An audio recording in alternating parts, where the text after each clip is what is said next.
Humans are absolute disasters at aerodynamics. If you try to jump off a roof with cardboard wings, gravity will turn you into a sidewalk pancake faster than you can say lawsuit. But in the animal kingdom, evolution has been perfecting the art of the living wingsuit for millions of years, and they don't need an emergency room visit to stick the landing. Welcome to the ultimate high-stakes aerodynamics showdown. Today, we are pitting two biological marvels against each other, the Draco lizard and the Colugo. While Stickman here barely qualifies as a paper airplane, these creatures have mastered the physics of gliding, drag reduction, and lift-to-drag ratios.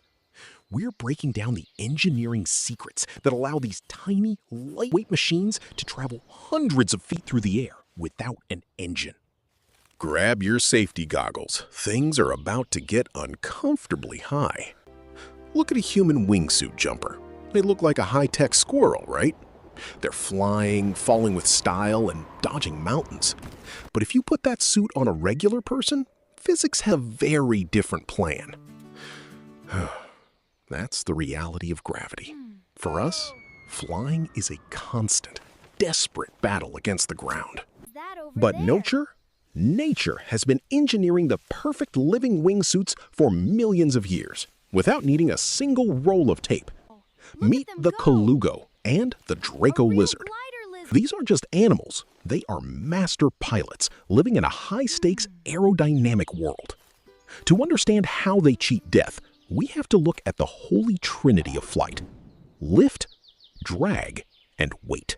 Think of weight as the planet's hands pulling you down, drag as the air trying to stop you in your tracks, and lift as the secret sauce that keeps you soaring. While Stickman here just proved that paper and dreams don't generate enough lift, these creatures have mastered the math of survival.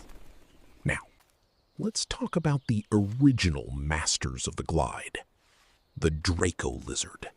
While our paper-suited friend back there is currently stuck in a tree, the Draco lizard has a secret weapon hidden right inside its torso.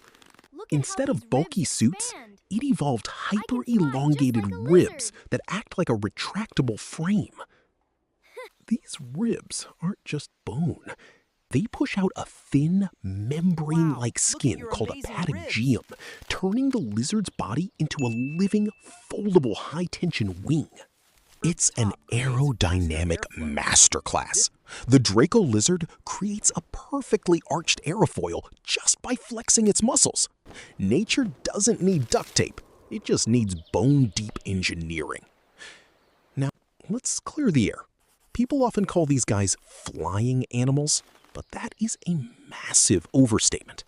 If a Draco lizard or a Colugo started flapping like a bird, they would just end up in a crumpled heap at the base of the tree. See? That is pure, unadulterated failure. In reality, these animals aren't flying. They are falling with style. And the physics behind it is all about energy management. Think of gravity as their engine, and their skin membranes as the brakes. When they leap, they turn that downward pull into horizontal distance. Gravity dictates the descent, but the angle of their flaps dictates the journey. It's not about beating the air into submission. It is about catching the wind and tricking gravity into thinking you have got all day to reach the ground. If you try to add a flap to that equation, you're just inviting a date with the forest floor. So, if they aren't flapping, how exactly do they stay airborne? Meet the Draco lizard, the undisputed master of micro-adjustments. While most things falling from a tree are just following gravity, the Draco is busy playing architect mid-air. Inside its ribcage, the Draco uses specialized intercostal muscles to actually change the shape of its wing. It's called camber. By bowing those ribs outward, the lizard curves its wing membrane, creating a high-pressure zone underneath and a low-pressure zone on top. Essentially, it turns its entire body into a living airfoil. That's the beauty of the Draco design. It doesn't just ride the wind, it commands it. Unlike our poor inspector here, the Draco knows exactly how much lift to pull from a breeze, adjusting its wing camber in real time to navigate around obstacles, while we just stand here catching a face full of gale force air. Now, let's look at the leaderboard for these aerial daredevils, starting with the Draco's secret weapon, the distance to height ratio. In a world where most things drop like a sack of bricks, this lizard is essentially a living paper airplane. It can glide 30 feet while only losing a few feet of altitude. Next, we have the thermal surfing hack. These tiny reptiles don't just rely on the initial jump. They hunt for invisible microcurrents. They catch little updrafts like they're surfing on air molecules, allowing them to hang in the sky longer than physics should reasonably allow. Finally, the grand finale, the landing gear. When a Colugo hits a tree trunk at high speed, it doesn't shatter like a porcelain doll. It has a specialized setup that absorbs all that kinetic energy instantly. It's like hitting a wall with a marshmallow. Now, let's meet the heavyweight champion of the canopy, the Colugo. While the Draco lizard is playing with paper airplanes, the Colugo is basically piloting a high-tech paraglider. Its secret is the patagium, a massive, silky flap of skin that stretches all the way from its neck to its tail. When that skin stretches out, it turns the Colugo into a living parachute with a surface area that puts our best human wingsuits to shame.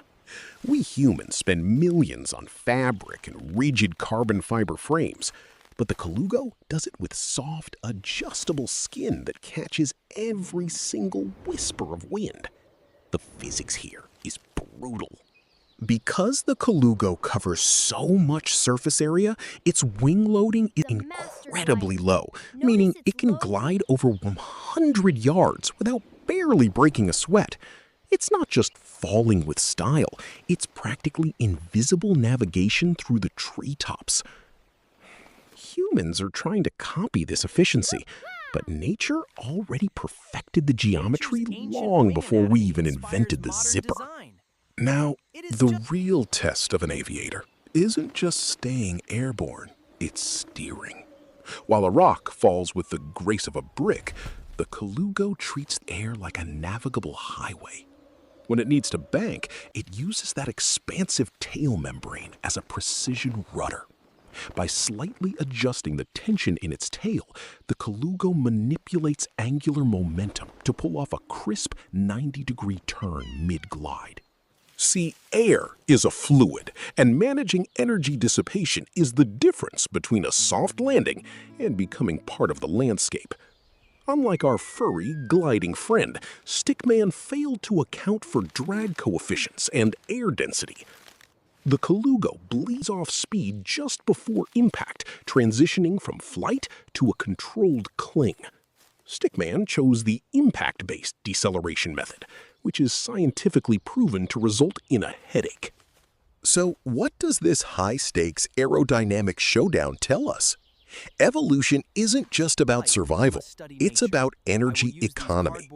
Whether it's the Draco lizard's rapid deployment ribs or the Colugo's structural perfection, gliding is the ultimate shortcut in the animal kingdom. Why fly with flapping muscles when you can just ride the air for free? If humans were 200 grams lighter and draped in those elegant skin flaps, maybe we wouldn't need jet engines to reach the grocery store. We'd just catch a breeze from the kitchen window. Maybe some wings are best left to the professionals. So, while the Colugo remains the undisputed king of aerodynamic lift, and our Draco lizard pulls off the ultimate controlled drop, it's clear that nature solved the problem long before we ever picked up a slide rule. Evolution doesn't need a wind tunnel. It just needs a few million years of trial and error. If you enjoyed this high-altitude breakdown, hit that subscribe button to keep our physics engine running. Thanks for watching, and remember, always aim for the trees, just maybe not at terminal velocity.